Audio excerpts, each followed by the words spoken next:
बहुत समय पहले की ही बात है। देवलोक में सभी लोग शादी की तैयारी में बिजी थे।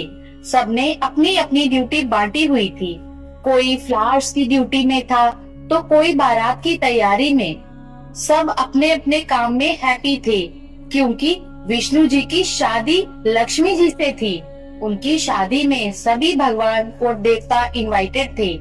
गणेश जी भी शादी में जाने के लिए काफी एक्साइटेड थे। बारात के निकलने से पहले सब रेडी हुए। विष्णु जी ने अपना फेवरेट येलो कलर के कपड़े पहने। जैसे ही बारात का निकलने का टाइम आया, कुछ देवता विष्णु जी के पास आए। देवता बोले, शादी में गणेश जी का होना जरूरी नहीं है। अगर हम उनको नहीं ले जाएंगे तो अच्छा ही होगा। विष्णु जी बोले, क्यों, क्या हुआ? पर गणेश को ले जाने में क्या प्रॉब्लम है? वो शादी में जाने के लिए बहुत एक्साइटेड हैं। हम उन्हें क्यों नहीं ले जा सकते? फिर देवता बोलते हैं, आप उन्हें ध्यान से देखो, कितने अगली है। उनका सिर हाथी का है, ड्रम जैसा बड़ा पेट है, चौड़े चौड़े पैरों से चलते हैं तो दूर दूर तक आवाज आ जाती है। कान तो अपने सिर से भी बड़े लेकर चलते हैं। इनको लेकर जाने का कोई पॉइंट नहीं है। ये अगर शादी में जाएंगे तो वहाँ सबको डराएंगे। कहीं ये होगा कि आप इन्हें शादी में ना ले जाएं और इन्हें देवलोक को गार्ड करने की ड्यूटी दे। ऐसे में इनको शक भी नहीं होगा और हम शादी में चले जाएंगे। विष्णु जी को थोड़ा अजीब लग रहा था और उनको ऐसे गणेश जी को छोड़ने का मन भी नहीं था, लेकिन सारे देवताओं के कहने पर उन्होंने वैसे ही किया और वे गणेश जी के पास गए और उनको गेट गार्ड करने की ड्यूटी दे दी। भोले गणेश जी देवताओं की इस बात को कुछ नहीं समझ पाए। उन्होंने खुशी खुशी विष्णु जी की बात मान ली।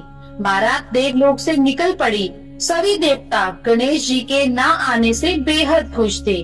उन्होंने खूब फूलों की बारिश की और खूब डांस किया।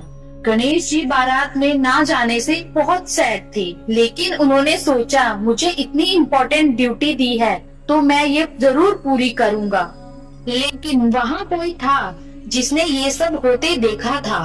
वो थे नारद मुनि जी। नारद मुनि जी को देवताओं और विष्णु जी की ये बात पसंद नहीं आई। वो सोचने लगे कि गणेश जी के बारात में जाने से देवताओं को क्या प्रॉब्लम हो रही होगी। विष्णु जी ने उनको समझाने की बजाय गणेश जी को शादी में जाने से मना कर दिया। फिर नारद मुनि जी ने सोचा, क्यों ना देवताओं के साथ थोड़ी शरारत की जाए। नारद जी गणेश जी के पास गए और बोले, गणेश जी आप यहाँ अकेले क्यों बैठे हैं? बारात में आपको नहीं ले गए? तो गणेश जी बोलते हैं, नहीं, विष्णु जी ने मुझे देवलोक के गेट गार्ड करने की ड्यूटी दी है ताकि कोई राक्षस यहाँ पर ना आ जाए। नारद मुनि जी बोले, गणेश जी आप बहुत भोले हैं। आपको मालूम ही नहीं कि आपको बारात में नहीं लेकर जाने का क्या रीजन है। आपको बारात में सब अपने साथ इसलिए नहीं लेके गए क्योंकि बाकी देवताओं को लगता है कि आप अगली हो और उन्होंने विष्णु जी को आपको बारात में ले जाने से मना किया और विष्णु जी भी मान गए। मुझे लगता है उन्हें इस तरह आपकी इंसल्ट नहीं करनी चाहिए थी। आपको कुछ करना चाहिए।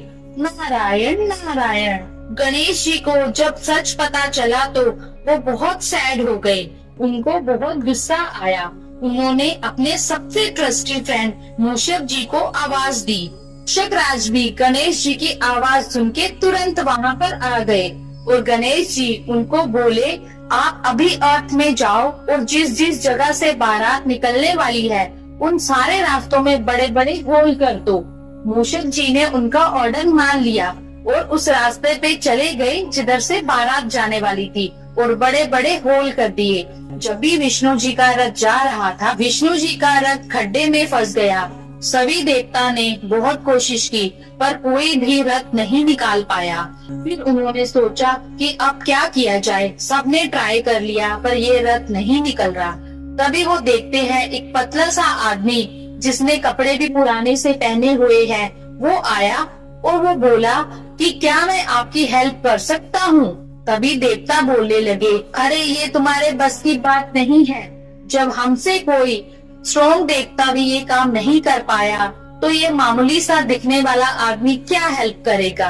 तो वो आदमी बोलता है, नहीं मैं कोशिश करता हूँ, मैं ट्राई करता हूँ निकालने की। वो आदमी जैसे ही कोशिश करता है, सबसे पहले वो बोलता है जय गणेश। जैसे ही वो जय गणेश बोलता है, रथ बाहर निकल के आ जाता है। देवता बोलते हैं, तुमने गणेश जी का नाम क्यों लिया, वो तो इधर नहीं है। वो आदमी बोलता है, मैं कोई भी काम करने से पहले श्री गणेश जी को याद करता हूँ, सारे काम हो जाते हैं। देवताओं को अपनी गलती का एहसास होता है और देवलोक चले जाते हैं। और गणेश जी हमें माफ कर दो, हमने आपके लुक से आपको जज किया, प्लीज हमें माफ कर दो और हमारे साथ शादी में चलो।